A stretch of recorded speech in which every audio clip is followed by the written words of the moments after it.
Welcome to the Big Play Cleveland Show. I'm Gabriella Cruz alongside Chris McNeil with the fresh national championship hat and Nick Padone. We've got our nice little crowns thanks to McNeil. Okay, where did you find these?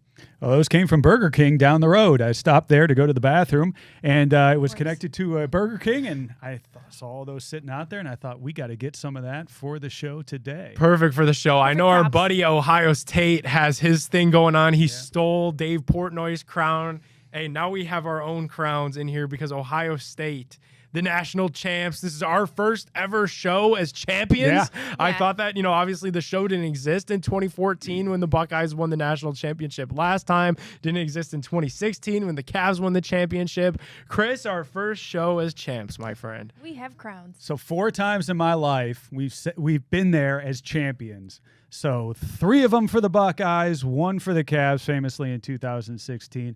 All felt really, really good. All a little bit different, too. Yeah. Going all the way back to Tressel. That was so unexpected at the time when we made that run. All of those games were so close, and they seemed to be all nail-biters. In that game, we were the huge underdogs. Craig Krenzel and co. coming back against Miami, ended up winning that game on that late, as you'll recall, that late flag that is still controversial to this day. Tressel wins that one. Urban Meyer going on the unbelievable run back not too long ago now, through Alabama, through Oregon, to end up winning it in the very first playoff, 4-team playoff. And then, of course, what we just witnessed with Ryan Day and co. Do we owe Ryan Day an apology? I think so. I certainly do. I mean, going into this, I was very upset about losing to Michigan. I can't even say it right. I'm so upset about it. You can't lose to Michigan, and he's not lost to Michigan, 4 times in a row. You cannot do that. You absolutely cannot do that. And that was unforgivable unless you go and run the gauntlet, beating 4 teams that you thought were unbeatable, and win the national championship, and that's exactly what Ryan Day did. So sorry to Ryan Day for calling for your head back a few weeks ago. Right now, as we sit as national champions, I'm very happy, but I will say we got to beat Michigan next year, right? Yeah, and that's a date that's going to be circled on the calendar of Buckeye fans everywhere. And I think what Ryan Day deserves a little bit of credit for is he got the big game boogie off of him.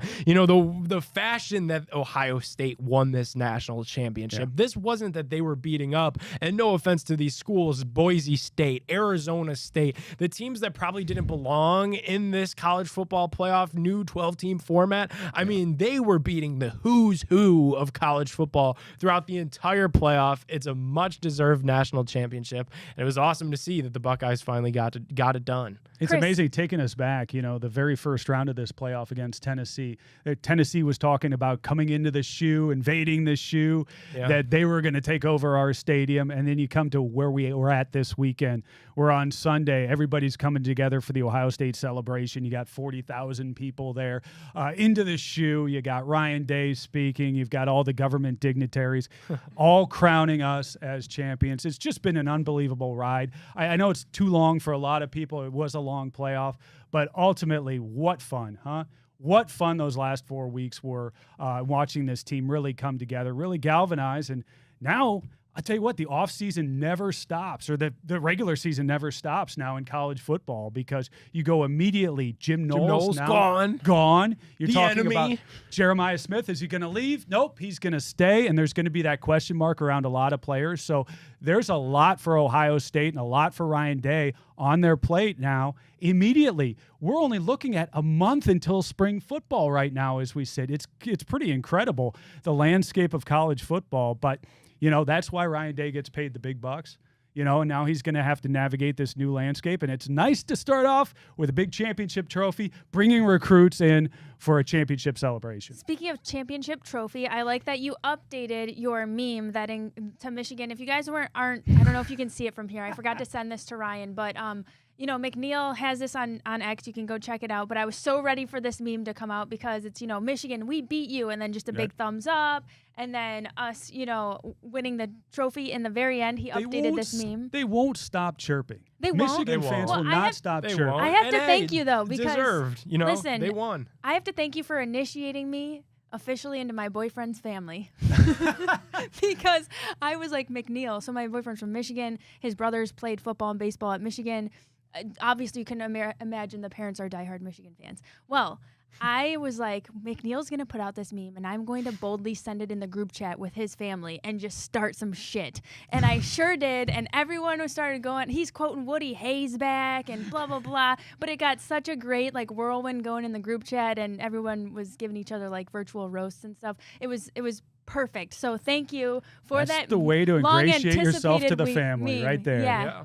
Yeah. If you're not Through starting memes. anything or bruising each other, do you really love each other? So That's thank family, you. right?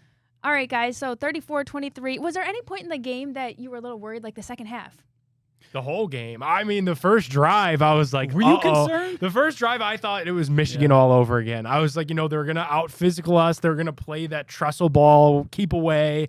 They're going to give us a taste of our own medicine. And then Ohio State really flexed after that first drive, settled in a little bit, and then the end got a little bit close again, and some of those same thoughts crept in. But they were able to, finish the job, which is the most important thing. Well, for me, of course, a little bit of my Cleveland sports fandom kind of leaks over into Ohio State. I was very concerned in the second half up until that Jeremiah Smith catch. I mean, that was amazing. That was iconic. That was the real dagger for me where I could kind of release at that point and start thinking about national championship. So way to go, Ryan Day. Way to go, Ohio State Buckeyes. What a championship. Let's take a break. We'll be back with more Big Play Cleveland right after this.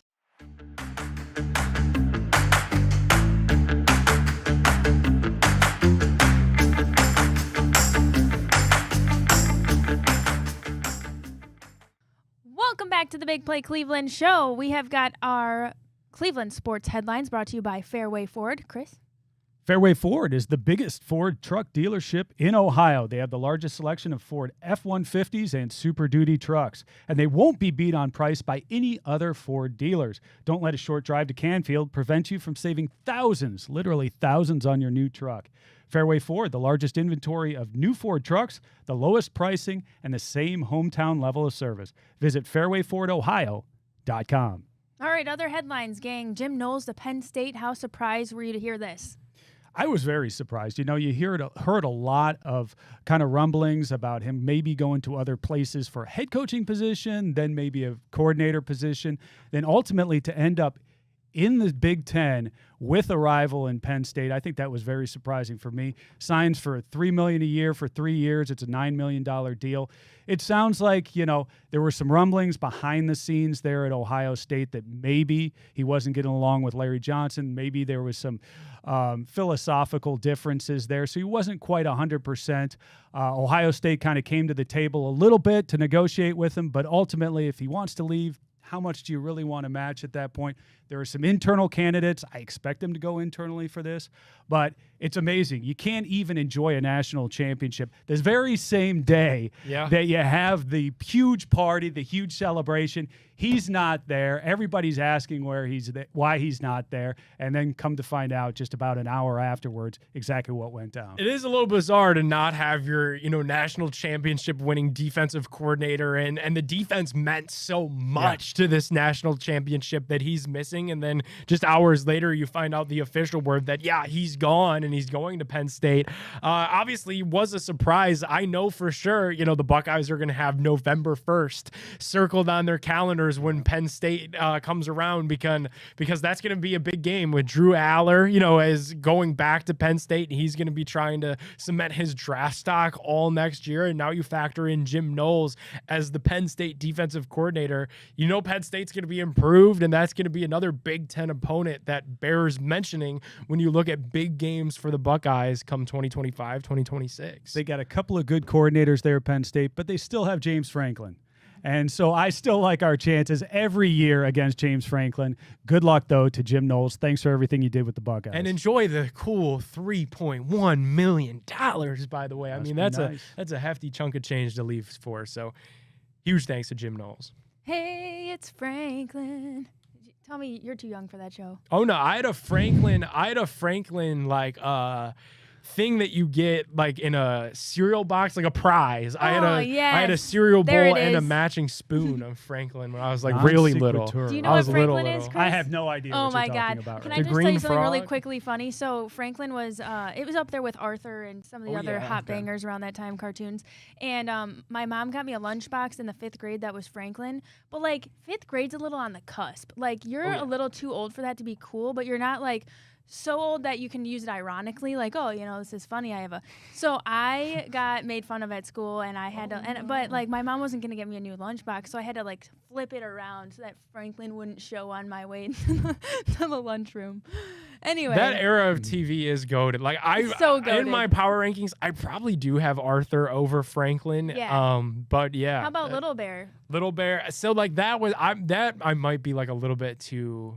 Little Go Bear's an for it. OG. It's an old one. Clifford, Okay. were you on? Oh, of course, yeah, of yeah. course. How about last one? I wanted Dragon a dog Tales. because of of course, Dragon Tales. Yes. Dragon All Tales. I had was Sesame Dragon Street. Tales. It's All I had almost was Sesame time for Street. Dragon Tales. Sesame Street. Wow. And Barney, it. maybe. Barney was kind of after me. That was kind of after. Yeah, okay. yeah. It was all Sesame Street back then. Hard segue. The mean streets of Sesame. Andrew Barry at the Shrine Bowl. We were talking a little bit about this pre-show. You know, with Shedeur Sanders and the viral clip. Is this a big deal or just Barry doing his job? You know, what do we make of this?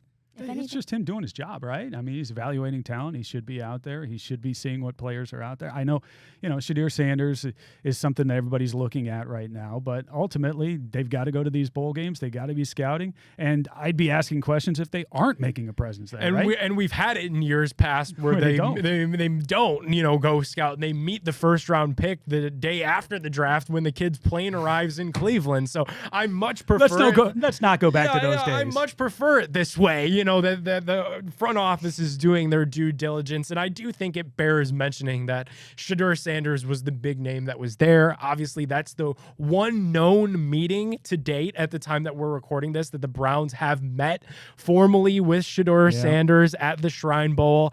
To me, guys, I'm not meeting with a kid or wasting time on a kid that I'm not interested in at all. So that tells me there's a smidge of interest, especially if it's your general manager that's in the meeting. Usually you've got, you know, some lower level scouts or personnel guys that handle these meetings. So the fact that Barry was there in the flesh, you know, doing his due diligence is really what this is. But I don't think they've ruled out any option, and Shedeur Sanders is one of the options for them with number 2 overall. And I think you've got to meet with all of these guys. If you're drafting at the top of the draft, you've got to make sure that at the very least you're doing your homework, number 1. Number 2, it's also leverage against other teams and potentially for a trade. You say, well, they've met with them. They're talking to them. There's some interest there. You can drum that up, and that also gets you set up for a trade later on. So benefits on both sides of the ball when you're doing that. So you got to do your due diligence. And Chris, I believe we're both of the belief that this number 2 overall pick is likely for sale. You know, that doesn't mean for sure that they're trading down, but it only benefits them if a team like the Giants, if a team like the Raiders believe that they really want to quarterback or they really want Travis Hunter, Abdul Carter in this draft. They're going to want everyone to believe, yeah, we're drafted number 2 overall because they're trying to get another team's first round pick next year as well. Well, and coming off a championship weekend here, you see the gap between the Browns and those top 4 teams, you know, the 2 in the NFC, the 2 in the AFC. There's problems on this team that go beyond just the quarterback position. So although that's the most important position, I think that there's a lot of depth that we need to develop here on this team. And you get that through the draft, something we historically have not done well. Andrew Barry's got to turn that around. Okay, guys, Cavs, I see you in your new blue hoodie. Oh, yeah. Is this a fresh one? Fresher. I think I've had it for like a little over a month now, probably. Okay, all right. He hasn't worn on the show yet. The No, Cavs. Buckeyes guys. win a Show natty, debut. and you guys both show up in Cavs gear. Yeah, I because know, there's no I doubt. know. I don't really why have not? any. We No. need it. We need a little pick-me-up. The Cavs lost got 3 the straight. crowd. As of Yep. shooting this show, I mean, we're going to have another opportunity tonight against the Pistons, so by the time this airs, we could have snapped the streak. Hopefully we do. I don't know, guys. I'm not that worried. What's your concern level? with maybe like the defensive breakdowns. I think fatigue is likely playing a role. Fatigue and long season and injuries. I mean, you've had Evan Mobley's been down, Dean Wade's been down, Karis LeVert's been down, and I think that's a bigger piece than what people are talking about between him and Mobley. I think that's big. You look at a team that goes 10, 11 deep in terms of our rotations. So whenever you have injuries and you've got that interruption, that's going to make things tough, and that's what we're going through. And it's the dog days of January right now for the NBA. Knicks aren't playing well right now. Boston's had their problems. So it's not only us, it's other teams. Not to say that we shouldn't be playing at that level, but I have confidence that Kenny Atkinson is going to get this turned around. And the nice part, too, I mean, you look at this skid, as people have labeled it, okay, you still have a very nice cushion as the number one team in the Eastern Conference. That's kind of what matters the most.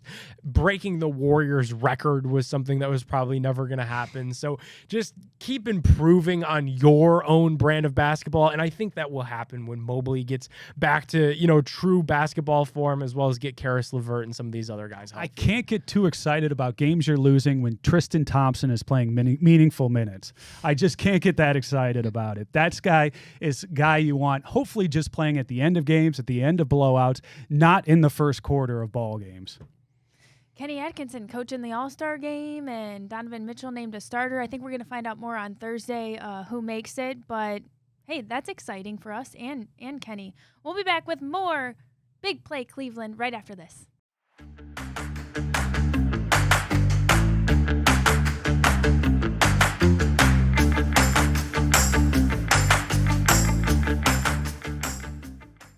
Welcome on back into the Big Play Cleveland Show. If you guys are anything like me, I've been spending a lot of time in my house this winter. I can't wait for the weather to start to turn. You guys remember last spring, I had finally bought my first house. So excited. Got the patio furniture all set up. That's what you could go get at Northeast Factory Direct, and go get it right now. There's nothing going on in Cleveland. Seriously, I spend my day waiting for the Cavs games to tip off at 7 p.m., 7:30, 8 p.m. tip, just to have some sort of excitement throughout my day. You guys could find that same level of excitement over at Northeast Factory Direct. You could shop online anytime by going to northeastfactorydirect.com, but you got to check them out in store. Cleveland, Euclid, Macedonia, North Canton. Make sure when you're shopping in store, you're ready to check out to ask for that extra special Big Play bonus. You're going to get an extra hookup from the Big Play fam. Go visit them. Northeast Factory Direct. Make sure to ask for that Big Play bonus. I had to grab my crown just once again for this fill in the blank. Blank is the Buckeyes player I would most like to see the Browns draft in April. I like this question. I do too. And I love the fact that we have an opportunity to bring on champions, right? We've talked about bringing on Buckeyes before. Now, not only are they Buckeyes, but they're also champions. I don't know that you can go wrong depending upon where it is in the draft for these guys. Quinson Junkins, I mean, he was fantastic. He's a guy who I think could really do wonders for us in the backfield. And then if it gets late enough, how about a Will Howard flyer? I have nothing against that at all. I think we're going to be in a phase next year where we're going to be looking for trying some different options at the quarterback position. Why not get a champion back there? Why not get Will Howard? Take him late and then develop him. He's a winner. I really like kind of his attitude. I like the vibes about him. I like what he can do on the field, and I'd love to see him as a Cleveland Brown. There's a lot of people that want to see Will Howard in Cleveland. I've seen some people just say rip the Band-Aid off and do it at number 2 overall. I'm not sure about that. I would like the thought of Will Howard in Cleveland a lot more if he was bringing Emeka Egbuka, Jeremiah Smith, and Carnell Tate with him. I think the cast of characters that he had at Ohio State was a little bit better than what he's going to be working with wherever he lands in the pros. And obviously the level of competition is much higher, which is why you'll see Will Howard ultimately be a mid-round draft pick. And if Will Howard is a guy that the Browns want to go ahead and replace Dorian Thompson-Robinson with, I'm all for it. I don't know know that Will Howard starting meaningful games for the Browns next fall would bode very well for the outlook of the team winning football games on Sunday. So Will Howard could be a fun story, could be something to monitor late day 3. Outside of that, I don't know. The name that I really want out of this whole cast of characters, Chris, is probably Travion Henderson. I think you're looking for a Nick Chubb replacement in this draft. Travion Henderson would probably be my top pick as a guy that has the breakaway speed. He could catch passes. He could do a little bit of everything. He screams NFL running back to me. I would love Travion Henderson in Cleveland.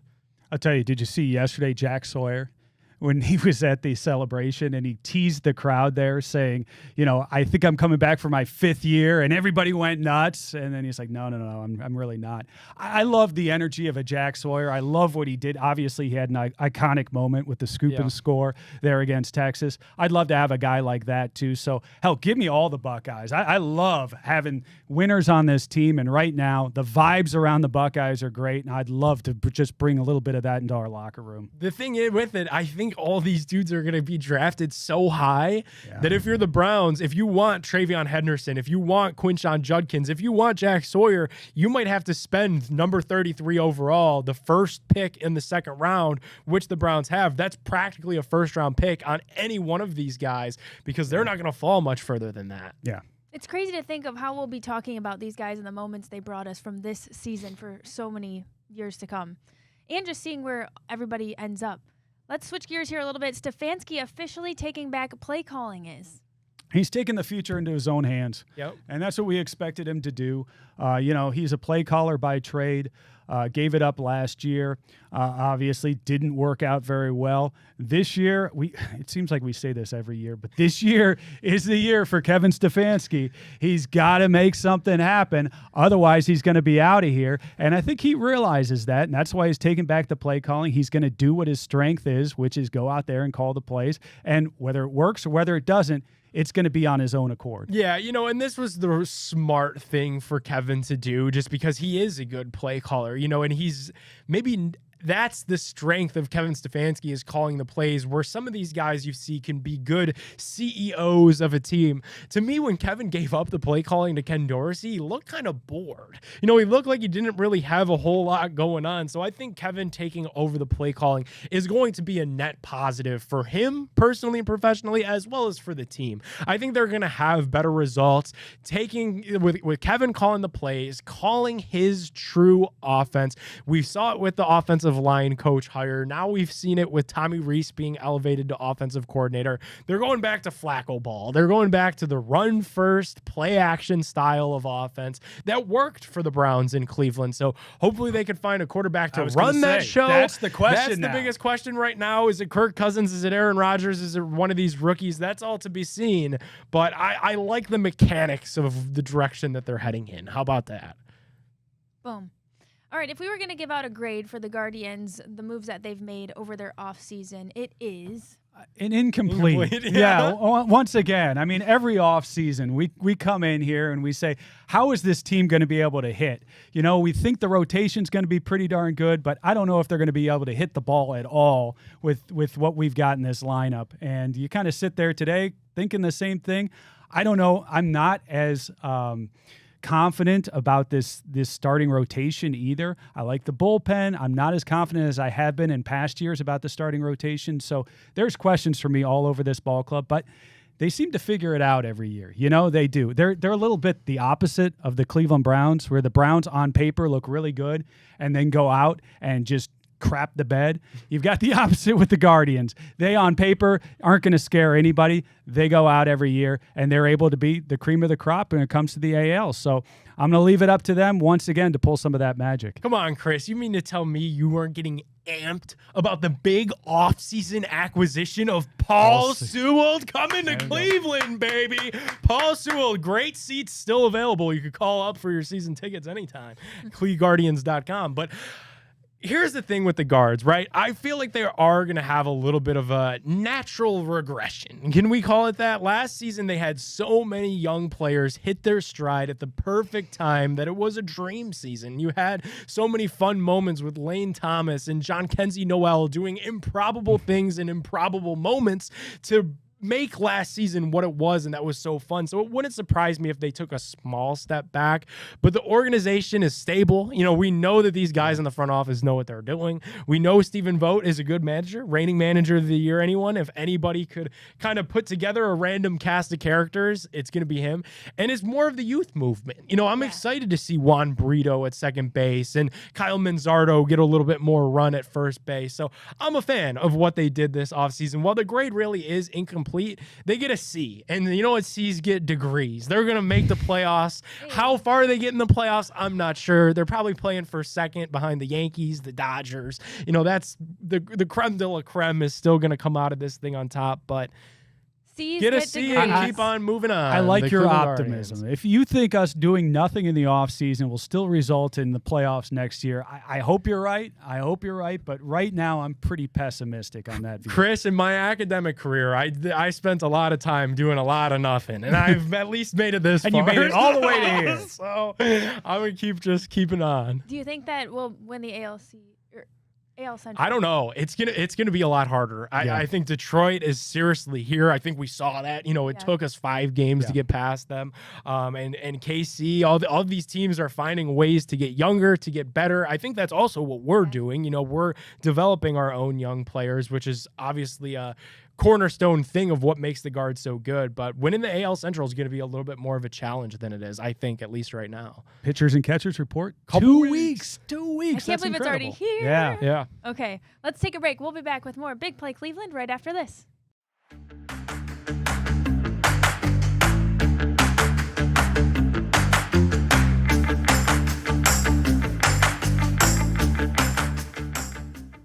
Welcome back to Big Play Cleveland. We're going to be finishing our fill in the blank here. 6 NFL teams changed head coaches this offseason.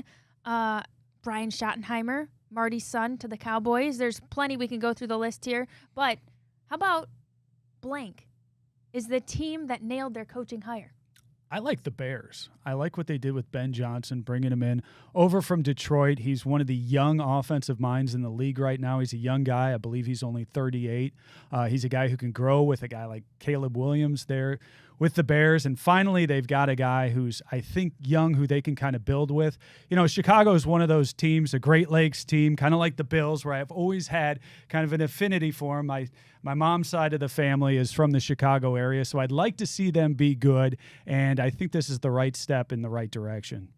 And I'm going to go a little bit different. I'll go with the oldest hire and the guy that's going to make a little bit of history when he becomes a head coach again, and that's Pete Carroll with the Las Vegas Raiders. You know, the Raiders are an organization similar to kind of what we've got here in Cleveland that have gone a lot of years without really solidifying a culture and identity. I understand that Pete Carroll is 73 years old, but if there's one thing that he's going to bring to Las Vegas, especially with this new ownership group that Tom Brady's a part of in Vegas, is a little bit of a culture and an identity. And I don't know that Pete Carroll's going to be able to coach the Raiders for the next 5 years or 10 years. You know, that would be awesome if he could, but really a good 2 to 3 years to kind of put everything in the right direction is really what the Raiders needed, especially when you look at that division where the Chiefs have Andy Reid, the Chargers have Jim Harbaugh, and the Denver Broncos, have Super Bowl winning head coach and Sean Payton. So it's kind of a keeping up with the Joneses in the AFC West, but it was a move that I felt like the Raiders had to make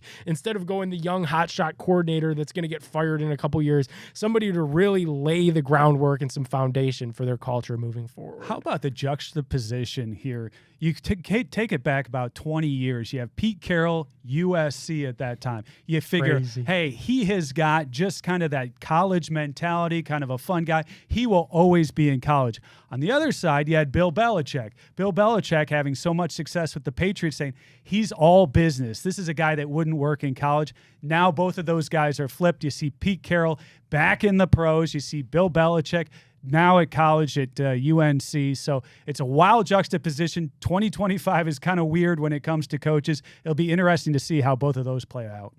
We'll do more of an in-depth Super Bowl preview next week, but blank is my hot take about the big game this year. I'll tell you what, the opening spread right now is Kansas City by 1.5.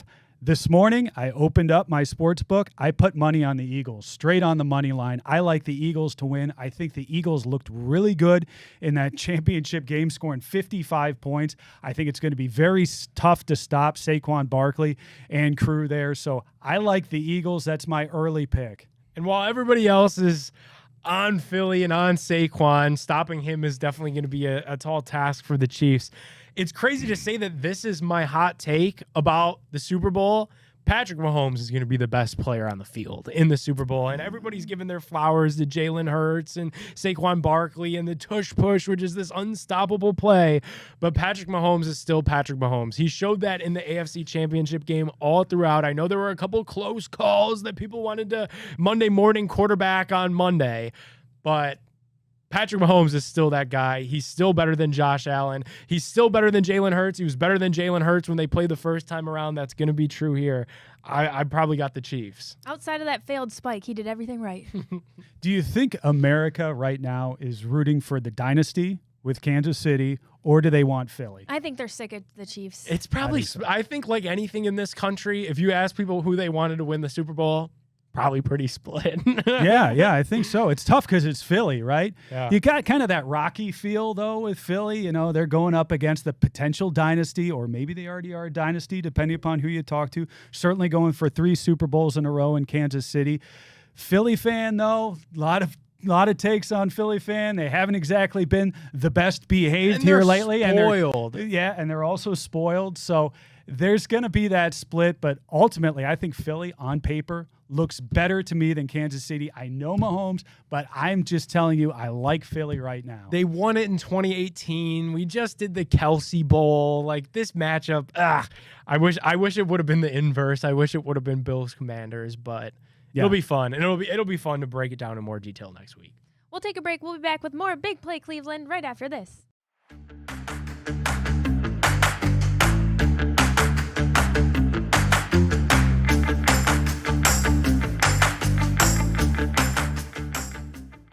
Welcome back to the Big Play Cleveland Show. It is time for our Garage Beer featured interview. We've got in studio a very special guest for a very special event that is coming up. Joining us, we've got President and CEO of the Greater Cleveland Sports Commission. David Gilbert is with us. The 25th annual Greater Cleveland Sports Awards is coming up February 6th. It's always a phenomenal event that we're fortunate to be a part of. Is there anything special people can expect this year? Yeah, actually, for those who've been in the past, it's going to look a little bit different in a number of different ways. One, we're changing up the format a little bit, in part because we're so fortunate to have a lot of great celebrities there, and we really want people to do more to hear from those folks, more than just a few, a 90-second interview. So we're focusing on this year a couple of long-form fireside chats. One honoring the 30th anniversary of the '95 Indians. Went to the World Series. Yes. So we have Jim Thome coming, Kenny Lofton, Mike Hargrove, Charles Nagy, and Chris Rose is coming in, who is the third ever host of Sports Awards 22 years ago, to do an interview. And Dan Gilbert is accepting the Lifetime Achievement Award, and he's coming in to do a whole interview. So you're going to get to hear from folks in a much deeper way, and we're really excited about that. Yeah, obviously we're excited to be there as well. We'll be kind of down in the bowels of the field house with our little setup, doing some interviews as well. I guess the biggest question that we have for you today, how can our listeners attend this event? Gab, myself, Reflog have attended the last couple of years. We love sharing out our experiences with our audiences on social. People want to attend. How can they get involved with this great night that you guys So that's another big change. So first 24 years of this event, this is the one big fundraiser for the Sports Commission. We're a nonprofit organization. It's not a cheap event. And so usually you buy tables or individual tickets. They're hundreds of dollars. Well, this now, because we're at the arena and the way we've changed the format, we've opened up some sections where people for $75 can come in and be there for the 2-hour show and the free after party, free food, drinks, and we've never been able to do that before. And so we're excited because hundreds of people have already committed. They want to be there, and we're excited. We're calling it the Die Hard District. And we've had people ask, how can I be there? I'd love to be there to be part of the show, but can't afford the big ticket item. And so we priced it in a way that we think a lot of people will want to be there. And it's a really cool night out. If you're a Cleveland sports fan, the number of celebrities that are there, the way you just feel great about Cleveland and Cleveland sports, we think it's going to be a huge night for so many people. And, we're going to go from having 1,300 people to probably 1,700, 1,800, 1,900 people there. So it's just the vibe in that building is going to be off the charts. How about? I was going to say, you never know who's going to walk down the halls either. I was talking before the show with Nick about Anderson Varejao last year, having a chance to interact with him, talk with him a lot. So it's very cool to see those celebrities in person out there just kind of roaming the halls. Yeah, and it's a lot of, we know Rajai Davis is coming and Boobie Gibson is coming, and we believe Anderson is coming back this year. And, I think DeJuan Jones from the Browns will be there, and all subject to change. We always say that. But sure. The number of celebrities from certainly Cavs, Guardians, Browns, along with, again, just especially for the 25th, we have a lot of people we've invited back, past Lifetime Achievement winners, past hosts that are coming back. It's going to be a really cool night. For people who aren't as aware of all of the impact that the Greater Cleveland Sports Commission has on our economy, can you just give us a snapshot of all that gets pumped into our community thanks to your efforts? Well, I appreciate it. It's really why we exist. I mean, our organization is at its core an economic development organization. And our job is to use the hosting of major sporting events as a huge economic tool for Cleveland. And thankfully, especially over the last 10 or 12 years, Cleveland consistently has been one of the top cities in America for the hosting of major events by every measure in our industry: number of events, size, scale, economic impact. And we just finished an incredible run over about 5.5 years of hosting MLB All-Star Game, NFL Draft, NBA All-Star Game, Women's Final Four. And again, there aren't that many of those events. And in between, every year we'll host between 12 and 20 national events that may not be in the media, but when you have a huge youth volleyball tournament that brings in hundreds of teams, thousands of people, they fill every hotel room, they pump millions of dollars into the local economy.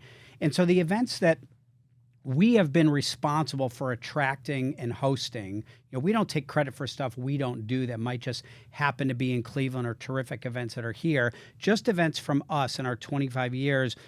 We have hosted now over 230 events that have either been hosted in Cleveland or we've already secured for future years.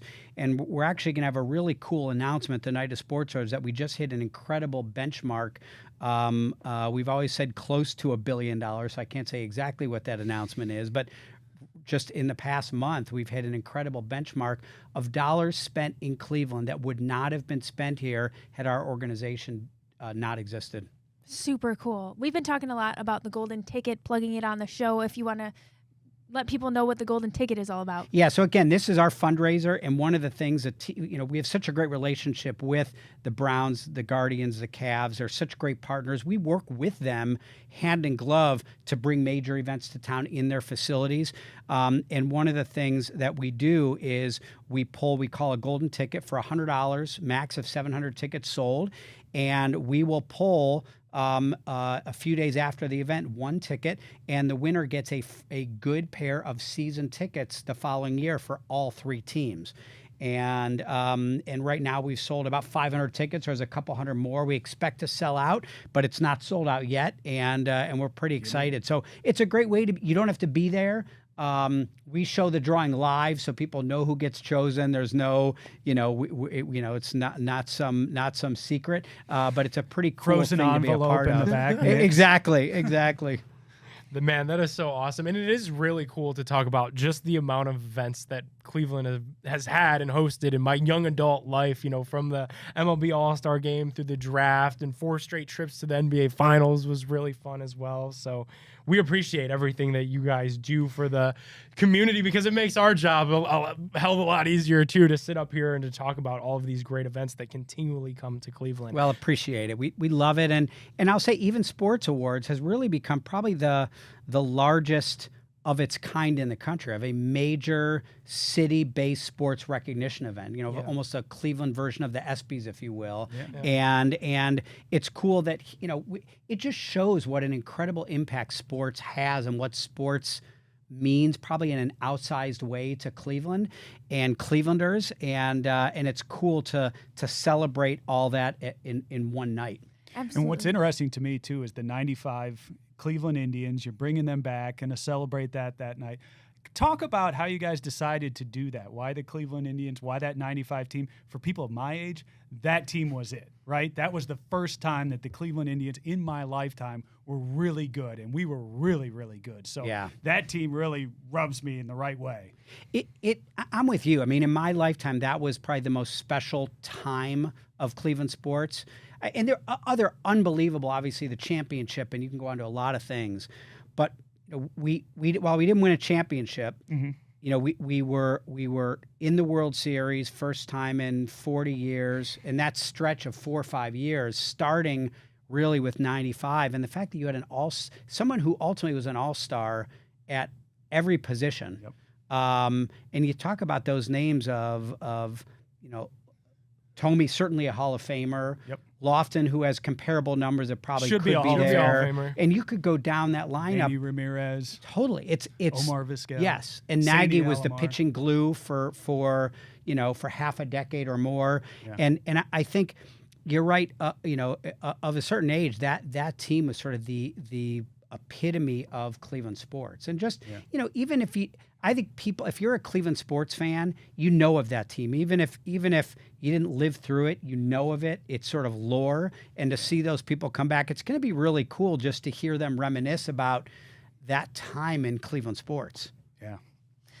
David Gilbert, thank you so much for coming in. Greater Cleveland Sports Awards coming up, 25th anniversary, February 6th. Don't forget, we still have some of those golden tickets left, and you don't have to be there, but what an exciting thing. Thank you so much for coming in studio. Thanks for having me. We're happy to have you, and we'll be seeing you soon. Sounds good. Appreciate it. See you soon. Thanks, David. We'll take a break. We'll be back with more Big Play Cleveland right after this.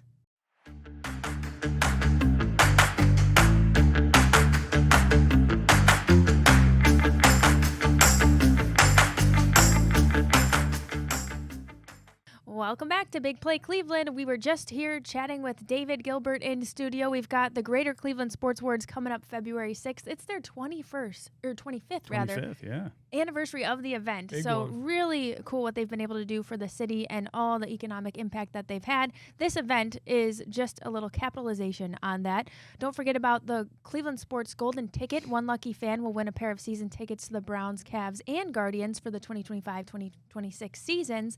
That's 130 games of touchdowns, slam dunks, and home runs. Tickets are just $100, and every ticket is an entry to win. All proceeds, of course, benefiting the Greater Cleveland Sports Commission, and you can go get that golden ticket today at clevelandsports.org/golden ticket. Okay, would you rather, gang? Donovan Mitchell was named a starter for this year's All-Star game. With the state of the Cavs right now, would you rather more Cavs make an All-Star game or not make it and have some time off? No, I think they deserve it. I'd like to see 4 players in there still, our core 4.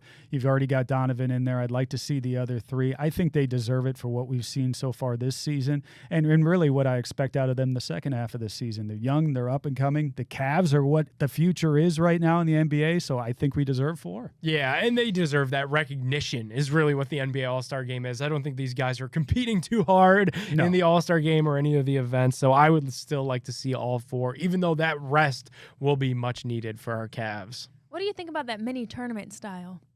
It's different. You guys We have 4 teams. They change it every year. I don't get why we can't just do East versus West. We've tried the global versus the USA. Just go back to East versus West. I think that's one of the things that the NBA has working against them in the All-Star game right now is there's almost no nostalgia factor. The fact that the dunk contest is not that good. And then the East versus West used to be cool because they would bust out the uniforms that were different. And now they're trying to do too much with the draft and the 4 teams. just go back to what it was. Yeah, I'm really tuned in for the dunk contest and for the three-point contest. The game itself, it hasn't been anything for years. And even the dunk and the three-point, like to your point, isn't what it used to be back in the day when you had Mark Price winning the thing. Yeah. And it was fun to see those guys, Michael Jordan out there, Dominique Wilkins. You don't see that anymore. But hopefully this year we'll get a little bit of fun. I'm not looking forward, though, to the All-Star game itself. Yeah, Mac McClung, who is a G League guy, is going to probably win the dunk contest for his third consecutive season. And it's just like, that's not the fanfare that people really want. Interesting. We'll see how it goes. Of all the Pro Bowl games events, which would you rather participate in? Tug of war, dodgeball, the punting contest, precision passing. Oh, man, there's a ton of these. The relay race, the obstacle course. What are you guys taking? Dodgeball. Come on. Yeah, dodgeball's the most fun. Going back to gym back in high school and middle school. That was always the best. We were trying to say, who do you think would be an elite big play dodgeball team? Jensen Lewis, Josh Cribbs. You know, you got to go with the obvious throwers of the ball. Big play Dave would be something special. Greg Williams is the coach, of course. Of course. Yeah, we were you can talking dodge about a wrench, you can dodge a ball. I could see him saying that, right? He is him. Yeah. So I think we could put together a hell of a good dodgeball team here at Big Play. I do. Don't sleep on Hanford Dixon either. Yeah. You get out there and cut it up. Hanford doesn't like, you know him. He doesn't like remember he said he doesn't like baseball because of the ball coming at him too fast. So I don't know. He might be able to dodge and get out of the way, but. There you go. All right, well, that's a show for us this week. Thanks so much for watching Big Play Cleveland. Don't forget to get that golden ticket. Well, I'm like checked out already at clevelandsports.org/golden ticket. We'll see you next week.